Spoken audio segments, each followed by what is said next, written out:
বিশিষ্ট লেখক ও পরিবেশবিদ শ্রী রজত চৌধুরীর একটি অসামান্য ছোট গল্প ছকু খানসামা লেনের পারভিনের ছায়া অবলম্বনে আজকের গল্প ফোনের ওপারে। আজকের গল্পটি প্রথম প্রকাশিত হয় ক্যালকুলাস নামক গল্পের বইয়ের পাতায়।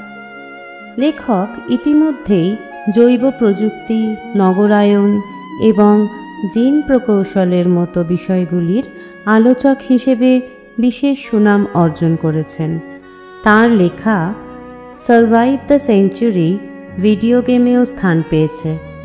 আমরা লেখকের কাছে আন্তরিকভাবে কৃতজ্ঞ তার লেখা আমাদের চ্যানেলে সম্প্রচারের অনুমতি দেওয়ার জন্য। যোগাযোগটা হয়েছিল একটু অন্যভাবেই। তখন আর বয়স কত হবে, পার্ট 1 পরীক্ষা কোনো রকমে পার করেছি। এবার পার্ট 2টা চুকিয়ে দিতে পারলে আর আমার পায় কে? ইকোনমিক্সের মোটা মোটা বইগুলোতে কী সব যেন লেখা থাকে, কিছুই আমার ভালো লাগে না। কলেজ পালিয়ে সিনেমা দেখে বেড়াই, হাতিবাগানে বৌদিদের চোখের ভাষায় খুঁজে বেড়াই গোপন ইঙ্গিত। আবার কি এক হুজুগে অলিয়াসে ফরাসি শিখতে ভর্তি হয়ে গিয়েছি। বাড়িতে নতুন টেলিফোন কানেকশন নেওয়া হয়েছে। বাবা ফোনে একটা তালা ঝুলিয়ে দিয়ে বললেন, এটা প্রয়োজনের জিনিস, দরকার ছাড়া ব্যবহার করবেন না। কিন্তু আমি সুযোগ পেলেই লুকিয়ে ফোন করি। ও তালা কম্পাস দিয়ে খুলতে আমরা হোস্টেলেই শিখেছিলাম। কলেজের মেয়েগুলো বেশিরভাগই ছিল গুরুগম্ভীর, তাই অগত্যা অজানা নম্বরে ভাগ্যান্বেষণ। তাছাড়া সে অনেক চেষ্টাই যে বিফলে যেত, তার বিষয়ে বিবরণ দেওয়ার সময় নষ্ট করব না। হাউস ডিরেক্টরিটা থেকে খুঁজে খুঁজে পছন্দ মতো নাম দেখে ফোন করলাম, আর ওদিক থেকে বাজখাই গলায় জবাব এলো, hello, major Tarini Bhattacharya speaking. বা ওর থেকেও খারাপ কিছু।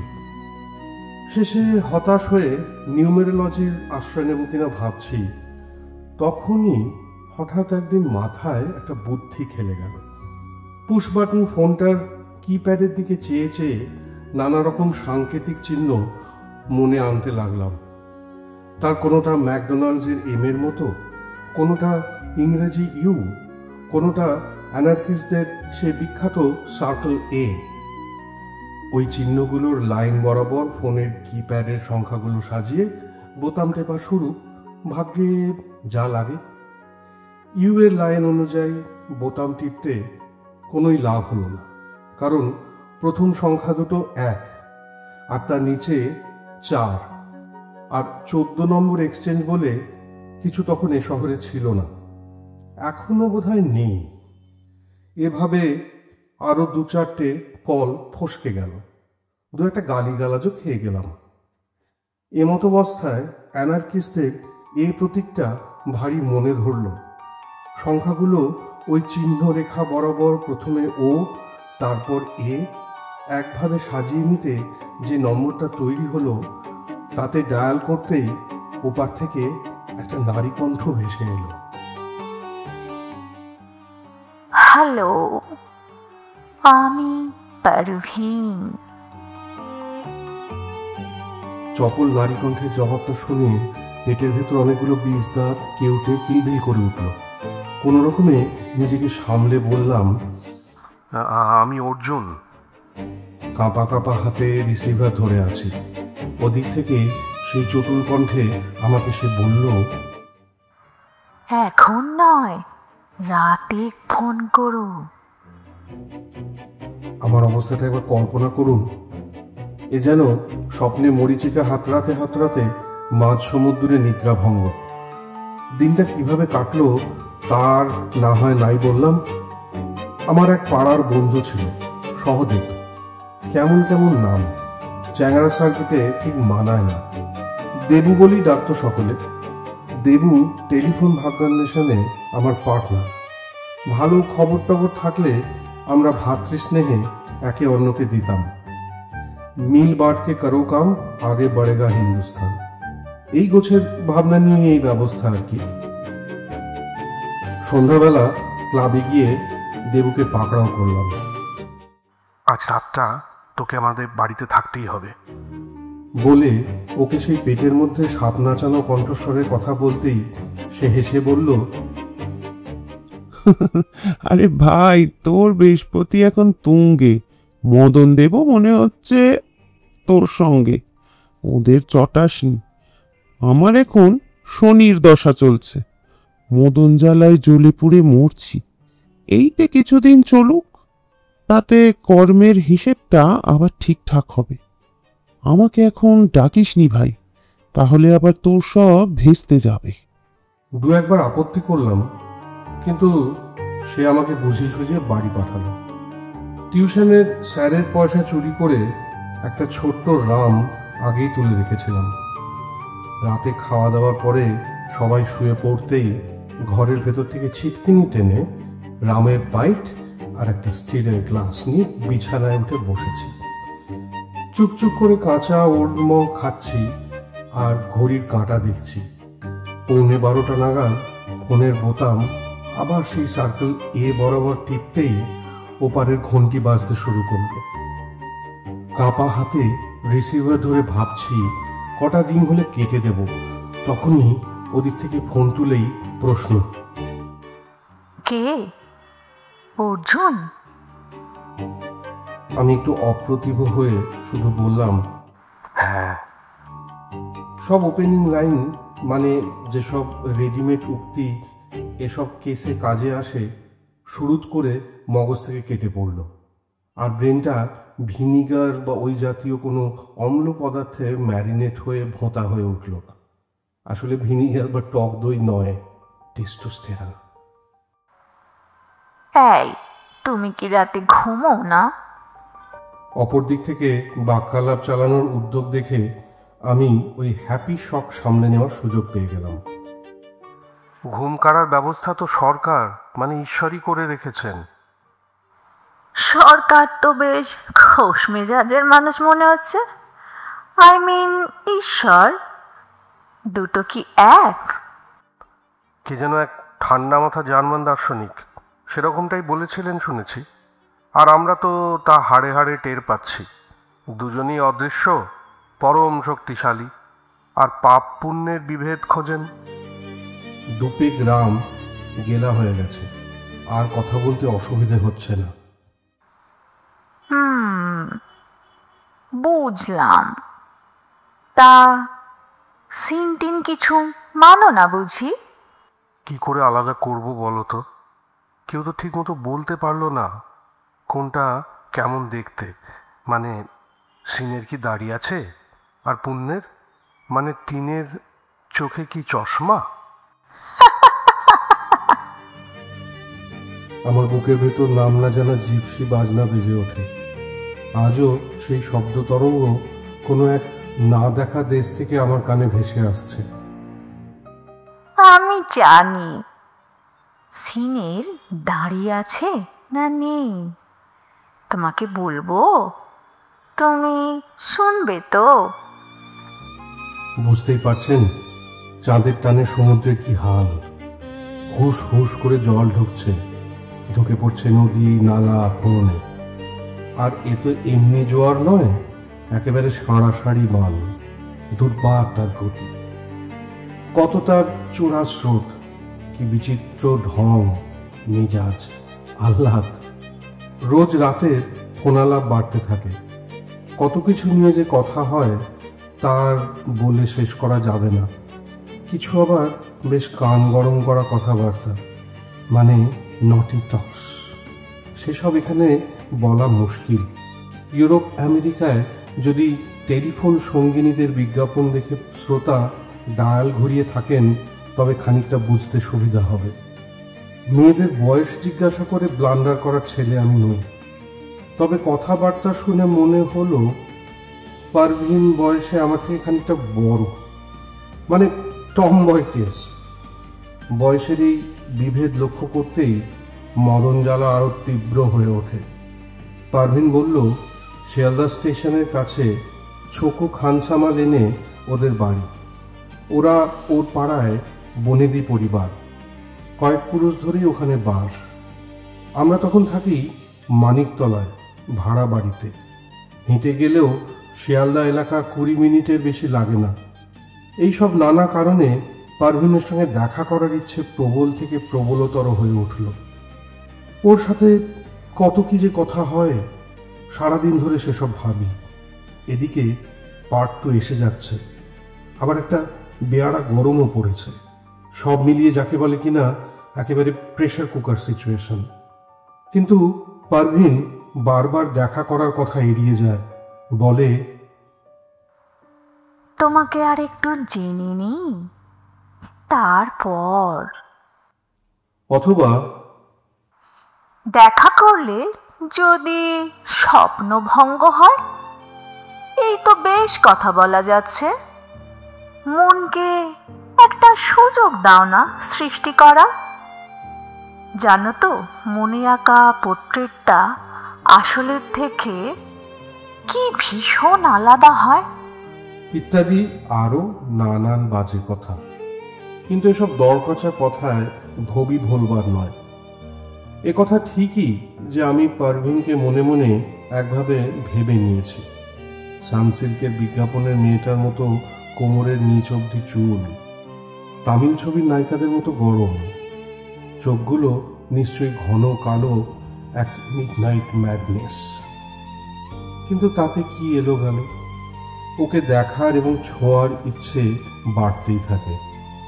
রাতে কখন ফোনে কথা হবে ভাবতে ভাবতে দিনটা যায়।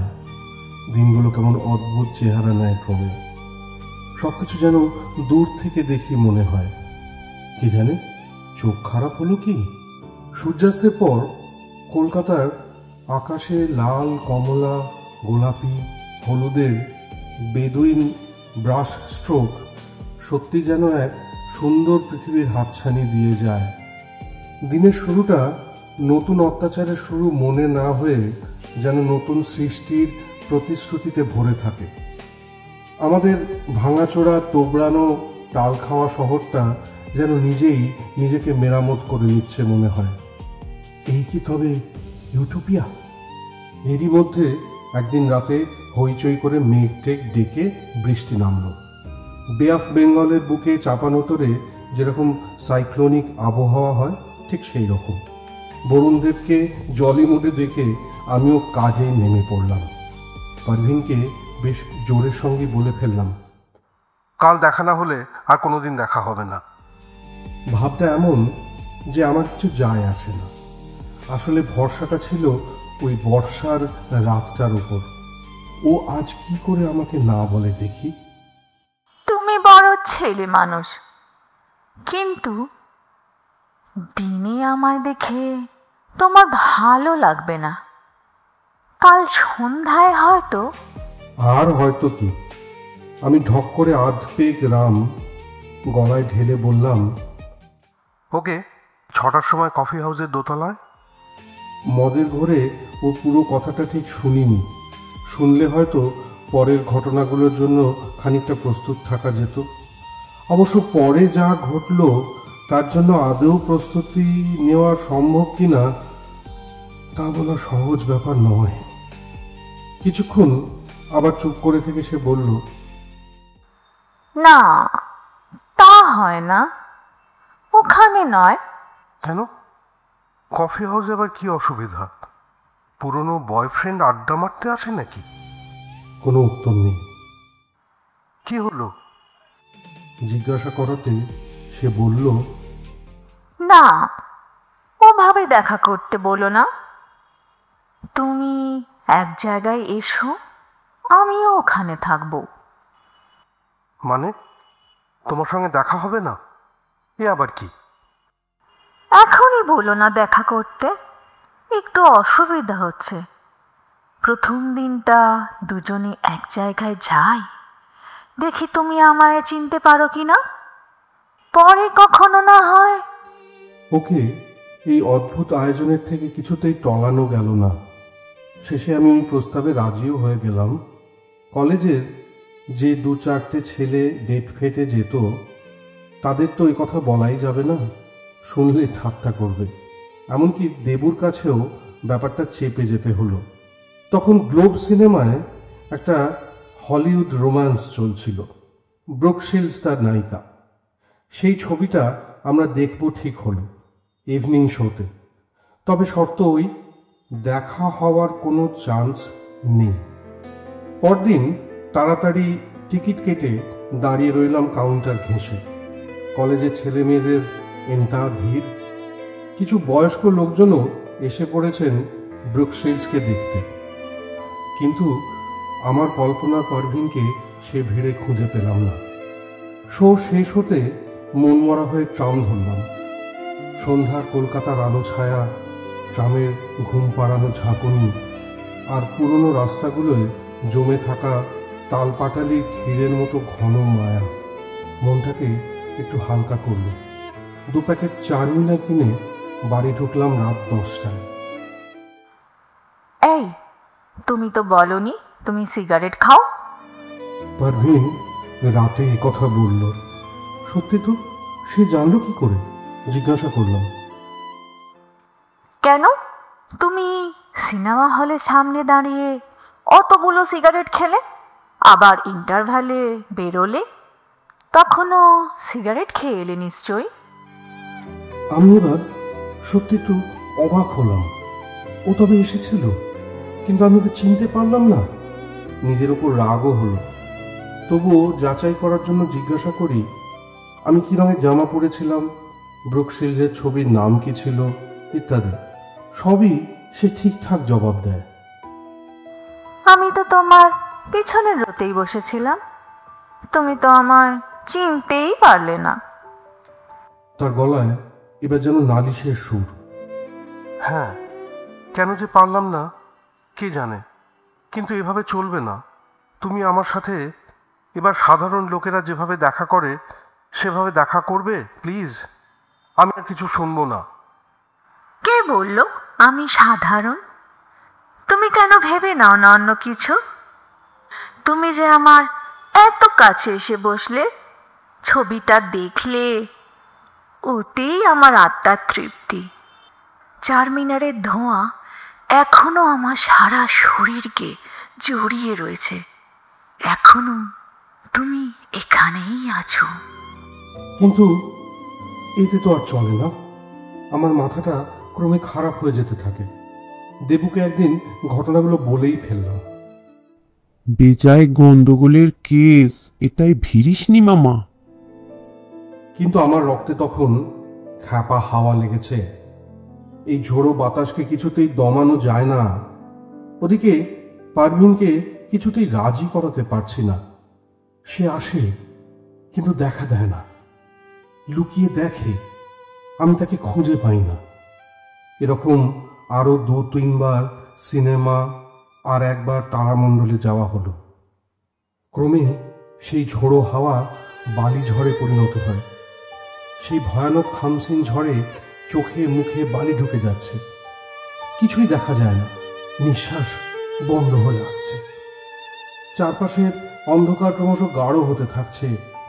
একসময় মনে হয় ভাঙা তোবড়ানো শহরটাকে কারা যেন আরো দুমড়ে মুচড়ে ফুটবলের মতো লাথি মারতে মারতে গঙ্গায় ফেলে দেওয়ার চক্রান্ত করছে।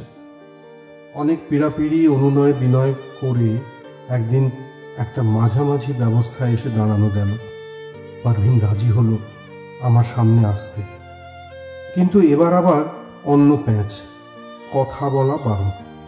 যা চলে, এ আবার কেমন মেয়ে! প্রথমে ইনভিজিবল, এবার ভিজিবল, কিন্তু ইনকমিউনিকাডো।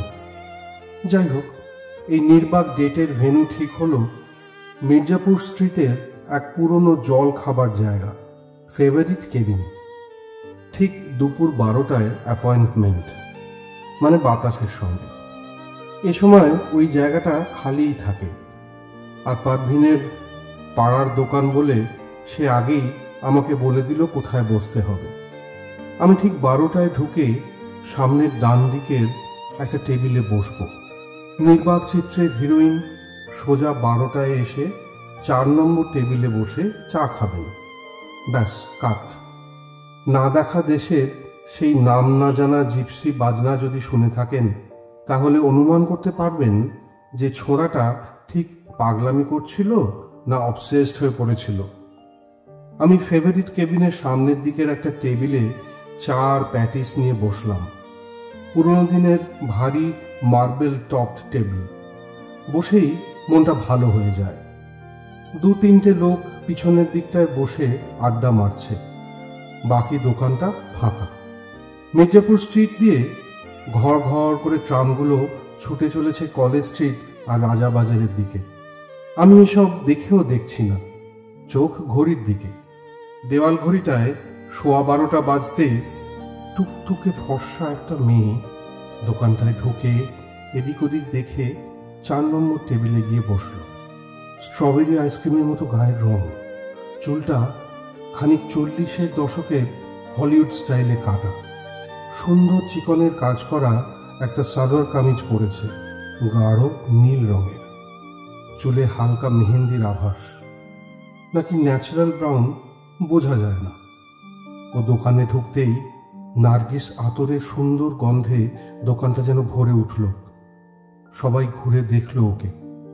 ভারী সুন্দর চোখ দুটো, একটা উজ্জ্বল বাদামি আভা আছে, যেন হারিয়ে যাওয়া কোনো অনুভূতির লেশ ছুঁয়ে আছে চোখ দুটোকে। কিন্তু কোথায় সেই কোমরের নিচ অব্দি চুল আর তামিল ছবির হিরোইনের মতো ফিগার? ইমাজিনেশন যদি রিয়েলিটির সঙ্গে একই বাসে চেপে গা ঘষাঘষি করে বসে, তাহলে সৃষ্টির আনন্দই মাটি। তবে যা আমাকে সব থেকে অবাক করল তা হলো ওর বয়স। এ মেয়ে তো আমার থেকেও বছর 5 ছোট হবে মনে হয়। মেরে কেটে 12 ক্লাস। তাহলে কি কোনো ভুল হচ্ছে? পারভিনের সেই জিপসি হাসি আর উজ্জ্বল যৌবনা হাস্কি কণ্ঠস্বরের সাথে এই হলিউড থেকে পালিয়ে আসা তরুণীটিকে মেলানো বড়ই কঠিন ঠেকল। আমি হাঁ করে ওকে দেখছিলাম। হঠাৎ খেয়াল হলো যে দোকানে আরো লোক আছে, কিন্তু সে মেয়ে তো মাথা নিচু করে চায়ে চুমুক দিতে ব্যস্ত। আমি যে আছি টের পেয়েছে বলে তো মনে হয় না। একবার ভাবলাম উঠে গিয়ে কথা বলি, কিন্তু তাতে কথার খেলাপ হয়। তাই জায়গায় বসেই নানাভাবে ওর দৃষ্টি আকর্ষণ করার চেষ্টা করি। কিছু লাভ হলো না। ও কি আমায় দেখেছে? কে জানে। সময় গড়িয়ে 12:30 বেজে গেল। আমি আরেক কাপ চা বলতে যাব, হঠাৎই সে মেয়ে উঠে তার পয়সা মিটিয়ে মাথা নিচু করে বেরিয়ে গেল দোকান থেকে। ও বেরিয়ে যাওয়ার সাথে সাথেই দোকানের এক কর্মচারী আমার টেবিলে এসে ছোট্ট একটা চিরকুট আমার হাতে গুঁজে দিয়ে বলল, ওই ভদ্রমহিলা দিতে বলে গেলেন। পারভিন আমাকে পুরোপুরি ইগনোর করবে ভাবিনি, তাই মনটা একটু খারাপ লাগছিল। চিরকুটটা হাতে পেতেই উত্তেজনা দুঃখকে ছাপিয়ে গেল এক নিমেষে। ছোট ছোট ছাপার মতো হাতের লেখা, আজ রাতে আর কথা বলতে পারবো না, কাল সন্ধে 7টার পর বাড়িতে এসো। আরে বাপরে বাপ, একেবারে বাড়ি? এ মেয়েকে বোঝে কার বাপের সাথে? তখনই মন ঠিক করে ফেললাম, তাই হোক। তবে ওদের বাড়ির হদিশ আগেই নেওয়া ছিল। সন্ধে 7টায় শিয়ালদা অঞ্চলের অফিস ফেরত লোক, কুলি, ব্যবসায়ী, ফোড়ে, দালাল, দোকানদারদের ভিড়ে গমগম করছে। একটার পর একটা ট্রাম ছুটে চলেছে উত্তর থেকে দক্ষিণে, পূব থেকে পশ্চিমে, মির্জাপুর স্ট্রিট দিয়ে কলেজ স্ট্রিটের দিকে, আরও দূরে দূরে কোথাও। টিনের বাসগুলোতে বাদর ঝোলা হয়ে লোকে ফিরছে বাড়ি। টানা রিক্সাগুলো ঘন্টি বাজিয়ে ভিড় কাটিয়ে এদিক ওদিক ছাটা কাগজের বান্ডিল, ছাপা বই, মিষ্টির প্যাকেট, প্রেমিক প্রেমিকা, এসব আরও কত কি নিয়ে চলছে। কেউ আসছে বৈঠকখানার বাজারের দিক থেকে, কেউ আবার চলেছে বুধু অস্তাগার লেনের ছাপাখানাগুলোতে কাগজের রিম ডেলিভারি দিতে। তেলেভাজার দোকানগুলোয় ভিড় হয়েছে বেশ। ফিশ ফ্রাই আর বেগুনের গন্ধে জিভে জল চলে আসছে কারো কারো। বাসের হর্ন, রিক্সার টুং টুং, ট্রামের ঘর ঘর, রাতরানীদের খিল্লি, মাইকের মিথ্যে ভাষণ, বদমাইশ লোকেদের গালিগালাজ, আর টাওয়ার বার থেকে যে 3টে সুন্দর সুন্দর মাতাল বেরিয়েছে তাদেরই একজনের গলা ছেড়ে গান। সব মিলিয়ে যেন বেশ উৎসব উৎসব ভাব। সারা শহর যেন এই সন্ধ্যার শিয়ালদায় এসে জড়ো হয়েছে অ্যানার্কিস্ট ম্যানিফেস্টো লেখার প্রোগ্রাম নিয়ে। মির্জাপুর স্ট্রিট পার হয়ে ছকু খানসামা লেনে ঢুকতেই শহরের আওয়াজ ফিকে হয়ে আসে। সরু রাস্তাটার দুধারে পুরনো পুরনো বাড়ি, রাস্তা না বলে গলিও বলা চলে। কাল রাতে পারভিনকে ফোন করেছিলাম। This number does not exist. শুনে অবাক হয়ে আছি। ফোনে কথা হবে না জেনেও হয়তো ফোন করাটা ঠিক হয়নি, কিন্তু জলজ্যান্ত নাম্বারটা বেমালুম গায়েব হয়ে যাবে ভাবিনি। রাস্তাটার আলো কম, 2-1টা টিউব লাইট জ্বলছে, আর বাড়িগুলোর জানলা দিয়ে যা একটু আধটু আলো এসে পড়ছে। ওদের বাড়িটা শেষের দিকটায়, বহু প্রাচীন বাড়ি, দেখলেই বোঝা যায়। বাড়ির জানলা দরজায় কারুকার্য, ঝুল বারান্দায় আকার আকৃতির, আর খিলানগুলোর চেহারায় ইসলামিক স্থাপত্য শিল্পের ছাপ পরিষ্কার। বিশাল কাঠের দরজাটায় কড়া নেড়ে সাড়া না পেয়ে অল্প ঠেলা মারতেই দরজাটা খানিক ফাঁক হলো। বুক ঠুকে ভেতরে ঢুকে পড়লাম। আমার টাইটান ঘড়িটাতে 7:20 অ্যানার্কিস্টদের উৎসবের ভিড় ঠেলে এখানে এসে পৌঁছতে একটু দেরি হয়ে গিয়েছে। সামনেই একটা খোলা উঠোনের মতো, আর তার এক পাশ দিয়ে সিঁড়ি উঠে গেছে অন্দরে। উঠোনটার 2 ধারে গোটা 3 ঘর, সেগুলোর দরজা ভেজানো। এদিকটায় বোধহয় লোডশেডিং হয়েছে, কারণ উঠোনে একটা হ্যারিকেন জ্বালানো রয়েছে দেখছি। একটা হালকা নার্গিস আতরের গন্ধ ভেসে বেড়াচ্ছে বাতাসে। সিঁড়িটা দিয়ে উপরে উঠব নাকি উঠোনের ধারে ঘরের দরজায় কড়া নাড়ব ভাবছি, হঠাৎ উপর থেকে কেউ বলে উঠল, ऊपर आइए जनाब। পুরুষ কণ্ঠ, মাঝবয়সী লোকের গলা, কিন্তু উপরে জমাট বাঁধা অন্ধকারে তাকে দেখতে পেলাম না। সিঁড়ি বেয়ে আস্তে আস্তে উপরে উঠতে শুরু করলাম। কাঠের রেলিংটা প্রাচীন কিন্তু মজবুত, ঘুণের আক্রমণ কোনোভাবে ঠেকানো হয়েছে। সিঁড়ি শেষ হতেই ঘোরানো বারান্দা, আর বারান্দার শুরুতে প্রকাণ্ড একটা ঘর। ঘরের ভিতর থেকে আবার ডাক এলো, এইখানে আসুন। আমি সেই প্রকাণ্ড ঘরটায় ঢুকলাম। ঘর না বলে হলও বলা চলে। সব আসবাবই বেশ প্রাচীন আর মূল্যবান। দামি ওয়ালনাটের কয়েকটা আরাম কেদারা রয়েছে ঘরের মাঝখানে। একপাশে আবলুস কাঠের কতগুলো চেয়ার, আর তার একটার উপর একটা ভায়োলিন রাখা আছে। ঘরের পিছন দিকটায় বড় দেরাজওয়ালা টেবিল। একটা দেওয়াল ঘড়ি রয়েছে আরেক দেওয়ালে, কিন্তু ঘড়িটা বন্ধ। ঘরের মাঝখানে বিছানো পার্সিয়ান কার্পেট, তার উপর মাদার অফ পার্ল খচিত বাহারি আরেকটা টেবিল। টেবিলের উপরে চামড়ায় বাঁধানো বই রয়েছে। বইটা ফরাসি ভাষায় লেখা এনসাইক্লোপিডিয়া বলে মনে হলো। সুন্দর লতা পাতার ডিজাইন করা মোজাইক ঘরের মেঝেটাতে। সিলিংয়ে প্রকাণ্ড একটা 3য় নেপোলিয়ান আমলের ব্রোঞ্জের ঝাড়বাতি। তার 10টা মোমবাতি জ্বলছে, যদিও বাইরের বারান্দাটা অন্ধকার। কিন্তু কোথায় পারভিন? যে ভদ্রলোক আমাকে ঘরের ভিতর থেকে ডাকলেন, তিনি আমাকে দেখে চেয়ার ছেড়ে উঠে দাঁড়িয়েছেন। 50-এর কোঠায় বয়স হবে বলে মনে হয়। বেশ শাঁসে জলে চেহারা, ধবধবে ফর্সা রং, মোটা ওয়ালরাস মুস্ট্যাচ, পরনে কুর্তা পাজামা। চোখে মুখে এক অদ্ভুত দীপ্তি। ওর উপস্থিতিতে সারা হলঘরটা যেন উদ্ভাসিত হয়ে রয়েছে। আমাকে একটা আরাম কেদারায় বসতে বলে একটা হাততালি দিতেই একটা ফেস টুপি পরা লোক এসে শরবত দিয়ে গেল। কিসে চেপে এলেন, ঝাঁকা মুটে? প্রশ্নটা বুঝতেই পারিনি দেখে উনি একটু ভুরু কুঁচকে জিজ্ঞাসা করলেন, কই বাইরে তো এক্কা গাড়ির আওয়াজ পেলাম না। আমি ভাবছি এটা কি ধরনের ফাজলামি। ভেবে কিছু একটা বলতে যাব, অমনি বারান্দা থেকে সেই টুপিওয়ালা শরবতওয়ালাই বোধহয় বলল, মালিক, ওসব গাড়ি এখন 100 বছরের উপর হলো বন্ধ হয়ে গেছে, আপনি আবার ভুলে গেছেন। ভদ্রলোক মাথা নেড়ে আমার দিকে অদ্ভুতভাবে তাকালেন।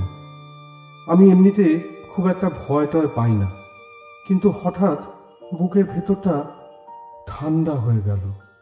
ইস, দেবুকে যে কেন বলে এলাম না। এখন যদি আমায় ভূতে মারে, কেউ তো জানতেও পারবে না। এই শরবতওয়ালা বেটাই হয়তো পেছন থেকে ঘাড় মটকাবে বলে রেডি হচ্ছে।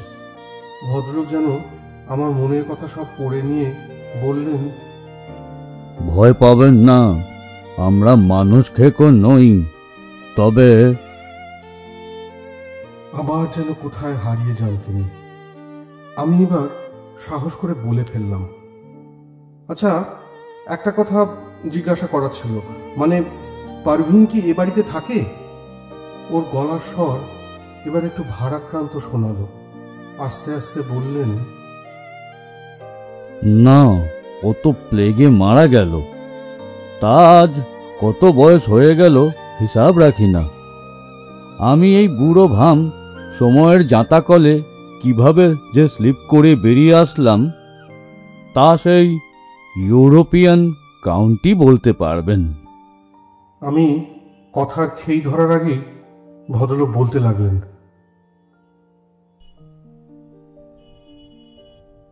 তখন ছোটে নবাবের ওখানে খানসামার কাজ করি। ছোটে নবাব আমাকে বেশ পছন্দই করতেন। একবার ওর এক খাস দোস্ত এলেন বিলেত থেকে।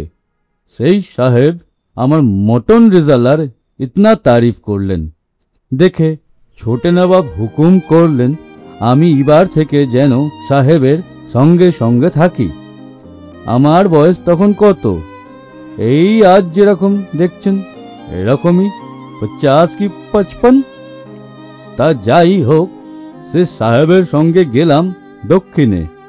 কয়েক বছর মাদ্রাজে থাকলাম ওর সাথে। ওই মাদ্রাজেই সাহেবের আলাপ হলো থিওজফিক্যাল সোসাইটির বেসান্ট মেম সাহেবের সঙ্গে। সাহেব প্রায় যেতেন বেসান্ট মেম সাহেবের বাড়িতে। মেম সাহেবকে এখনো পরিষ্কার মনে পড়ে। কি নরম মিঠা বাত আর মোমের মতো গায়ের রং। আর উনি বাঁধাকপির ঘন্ট বহুত পছন্দ করতেন।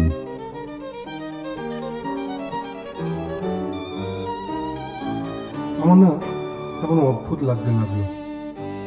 ভদ্রলোক তো বললেন তার বয়স 50 পেরিয়েছে, কিন্তু তাকে দেখলে মনে হয় যেন 20 বছরের যুবক। আর এ কি বৃদ্ধের কণ্ঠস্বর? উনি বলে চললেন, আমার বানানো বাঁধাকপির ঘন্ট খাওয়াবেন বলে সাহেব একদিন অ্যানি বেসান্টকে ডিনারের দাওয়াত দিলেন। ওরই সঙ্গে এলেন সেই ইউরোপিয়ান কাউন্ট। লম্বা ছিপছিপে চেহারা আর চোখ যেন আলো ঠিকরে বেরাচ্ছে।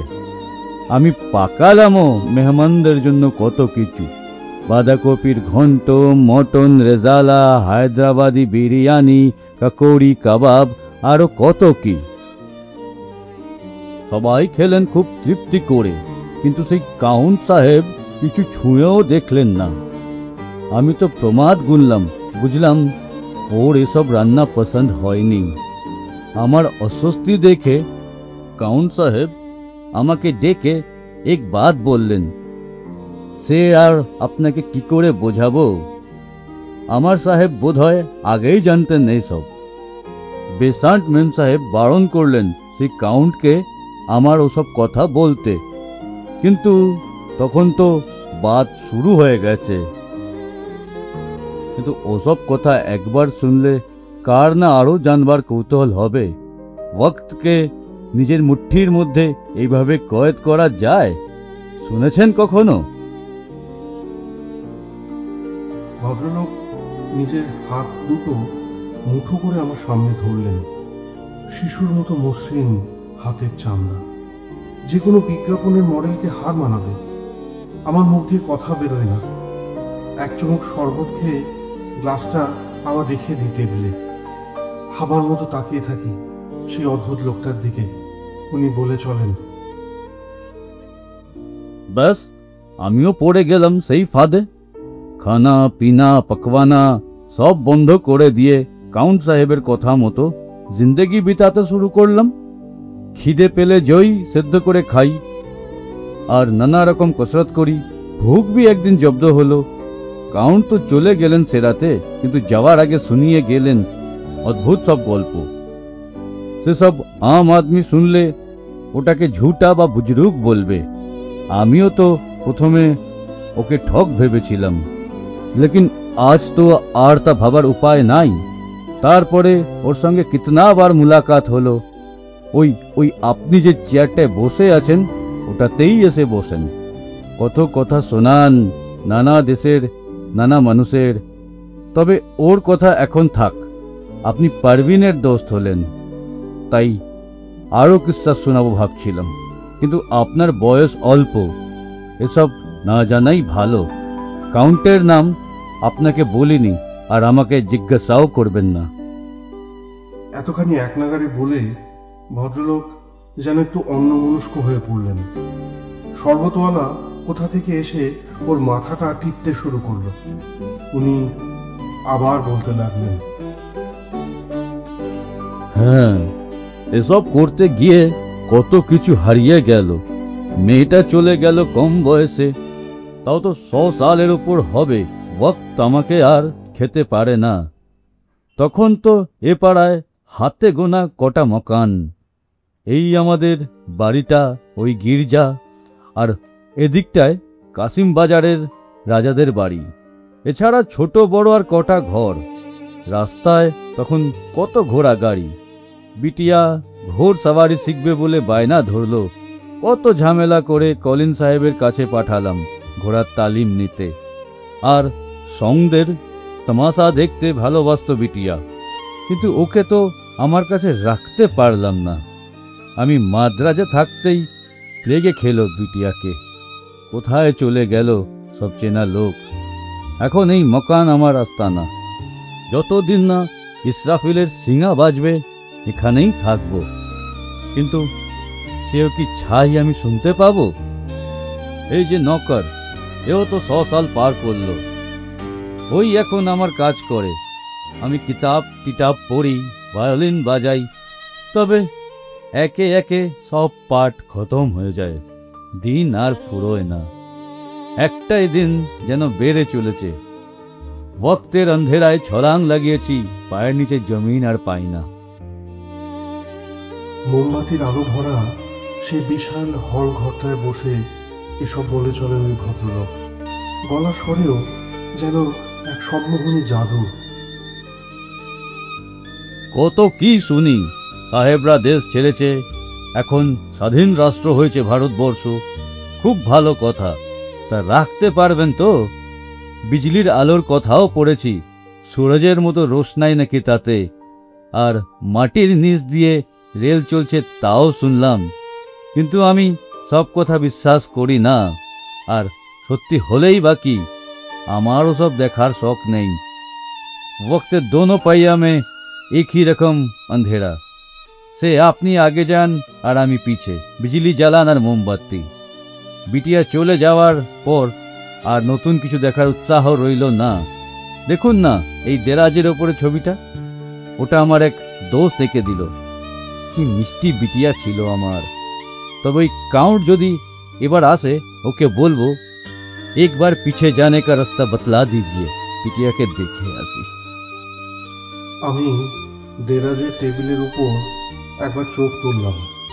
তৃতীয় নেপোলিয়নের আমলের সেই প্রকাণ্ড ঝাড়বাতিটার আলো গিয়ে পড়েছে স্ট্রবেরি আইসক্রিমের মতো গাল দুটোয়, মুখে একটা দুষ্টু হাসি, আর বাদামি চোখ দুটোতে কোনো এক হারিয়ে যাওয়ার সময়ের শেষ লেশটুকু।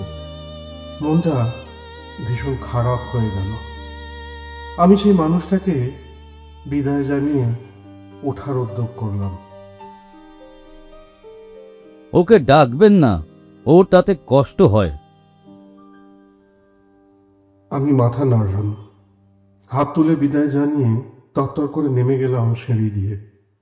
সদরটা খুলে বাইরে বেরিয়ে দুপা এগোতেই টিউবলাইটের আলোয় চোখ ধাঁধিয়ে গেল, আর কর্কশ হর্নের আওয়াজে কানের পর্দা ফেটে যায়। 7টা বেজে তখন 20 মিনিট, কিন্তু আমার রিস্ট ওয়াচটা আবার চলতে শুরু করেছে, আর নার্গিস আতরের গন্ধটা কয়েক পা পেছনে এসে হঠাৎ থমকে দাঁড়িয়ে গেল। অনেক বছর বাদে সেই কাউন্টের নাম জানতে পারি, কাউন্ট সাঁ-জার্মো। ফ্রেডরিক অফ ট্রুসিয়াকে লেখা চিঠিতে ভলতেয়ার এরই সম্বন্ধে লিখেছিলেন, a man who knows everything and who never dies. পরে আরো নানা জায়গায় ওর কথা শুনেছি। ছোকো খানসামা লেনের সেই বাড়িটা আর নেই। কিছুদিন আগে গিয়ে দেখলাম সেখানে এক প্রমোটারের বোর্ড লেগেছে, অমৃত বিল্ডার্স অ্যান্ড ডেভেলপার্স, বা ওই রকম কিছু।